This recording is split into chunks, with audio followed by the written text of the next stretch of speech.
Hey everybody, and welcome back for Sunday as we take a quick look at everything that's growing on here in the basement. I thought today we would start with the catch and release program that is ladybug hunting in our house. Shocks found a whole bunch more when she was upstairs in the studio doing her Celebrate the Beauty video. So conveniently enough, have a few to release into the wilds of the dungeon here. So yes, where to put them becomes the question. Kinda thinking today we can let them go in the El Oro. Look how well this thing is doing. Those leaves are coming back so nicely. Big, beautiful leaves, which is good because this did not work out. Cloning solution hasn't arrived yet, but I am looking forward to trying that. And clearly, I'll be able to take a few cuttings off this again. Looking back at the sand dollar here, got much more obvious signs of growth on here now. That's wonderful. I was so worried about this plant. And in the back, we've got the little tray of chard transplants. They all seem to be doing well. Added to that shelf yesterday with, oh, I think those are Sweet Aroma hybrid tomatoes. The label is turned away from me right now, so that doesn't help. Last year's yellow scorpion. It's much easier to see the new growth with the funky spectrumed LED turned off. But that does look like it's coming back for me. Need to trim the mint. Might be stealing a little bit of nutrients on it there. Down here we have last year's Sugar Rush Red.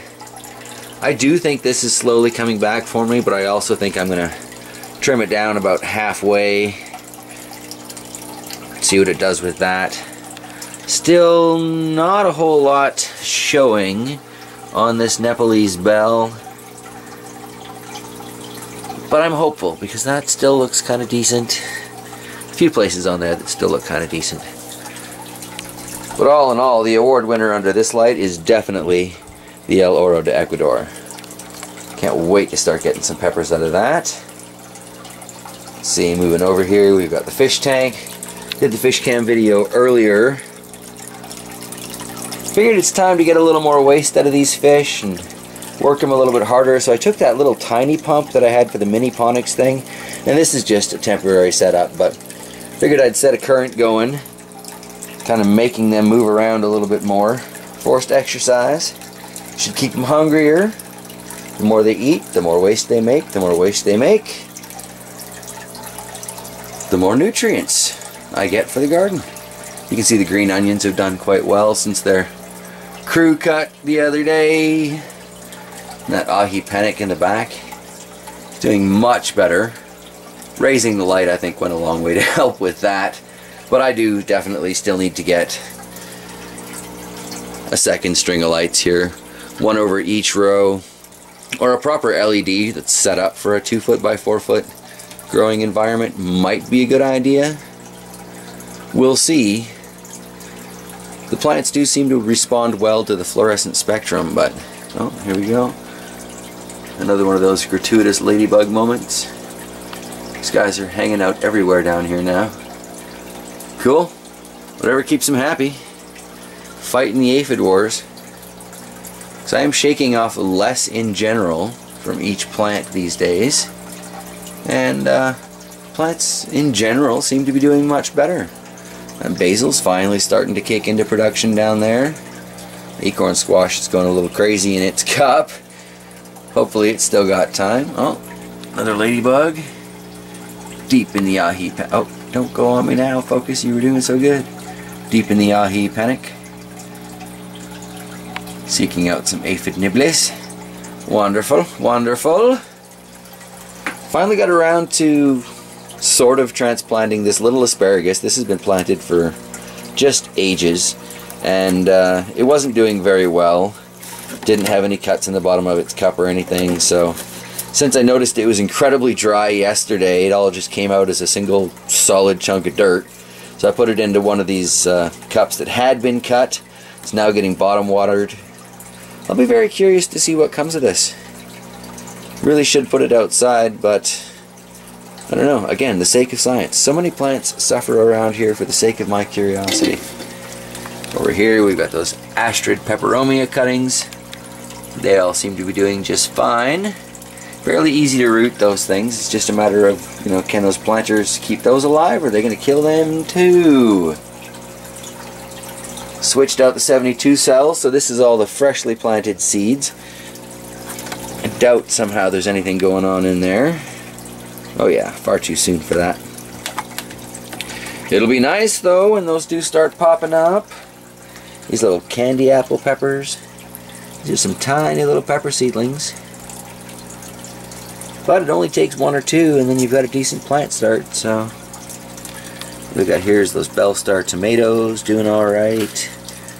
I pulled the red stemmed seedling out of the big red mama plants, and I was advised that that may turn out to be a ghost pepper. If that's the case, I'm okay with that too. I mean, sweet peppers are nice, but ghost peppers do fairly well around here.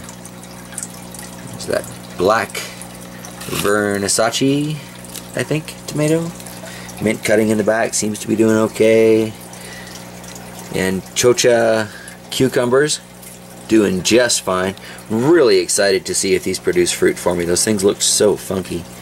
What we have behind here is the spaghetti squash. Kind of looks like there's another one trying to come up there, so that's good. Black zucchini's having some troubles adjusting to being out of its humidome water bottle top, but got another one coming up there that's growing without it at all. The oregano cutting seems to be doing alright. Excellent. I love it when cuttings actually root for me. It's always so nice. Always so nice. And I thought I noticed here in the mouse melons, let's see if we can get them on the camera, little tiny bits of green. For those of you who don't remember what these look like, these are also called cucamelons. And basically they look like Lego Man sized watermelons, but they're cucumbers. They are adorable and really prolific once they get going. What do we have here? It's the sugar pumpkins. Very much hoping for success with those. And my fellow Canadians, look at this. It's the Early Canada Improved Watermelon. I think every single seed I put in there has sprouted. So that is exciting. It's supposed to be like a 9 or 10 pound watermelon. It's supposed to produce in short seasons. And for those who are asking, I think it comes from the same company as these garden salsa peppers. It's Lindenberg Seeds, and I believe they're based out of Brandon here in Manitoba. So Canadian seeds for Canadian gardens and all that jazz. Nothing coming up there yet, eh? Well, all things in time. You can see my little moss cups have finally come out of that planter. Actually kind of tucked it over on the side because it doesn't need light while we're waiting for seedlings. Pepper tray coming along nicely. I have taken 2 of those Ahi Guyanas out because they were both pushing up against the top and kind of flopping over, so figure they can just fight it out in a cup. Hopefully they'll do okay. Always with the wiggle and the jiggle on the shelf here, but we've got one of those transplants. Seems to be holding up alright. Let's check the other one. A little bit of leaf curl there, but I think it'll be okay in the long run. The Sugar Rush is doing quite nicely. Nice broad leaves on that thing for such a little tiny cup. We'll have to see which one of those ends up staying the inside one. And of course the regrowing grocery store lettuce. Slide it down under the other light here. There's that rosemary in the fabric container. It, to me, really seems to have grown, so I'm kind of impressed by that. Don't know if it's from the purpley blue of the light or the fabric pot or what's going on there, but it's really nice to see it growing. The sage is definitely doing really well under the purpley blue light. That is in the same container, so I know it's just a light change for that one. Growing up nice and strong, which is excellent. Never have too much sage in a house like ours. It's little lemon trees branching out more and more. That's kind of cool. Kind of cool indeed. And of course, the mint. Ka-chow. It's everywhere. Up under the spotlights here, things seem to be coming along slow and steady. Out of all the different plants up here, the tomatoes seem to be the most accepting of this particular spectrum of light. Coming along nicely for me. And the peppers aren't exactly dying under it, but they don't seem to be anywhere near as energetic about growing. Yet another ahi panic. These Grandpa Siberian homes, I keep trying to pluck all these little flower heads off, and there's just like 50 million more of them every day. So that is definitely trying to be a nicely productive pepper.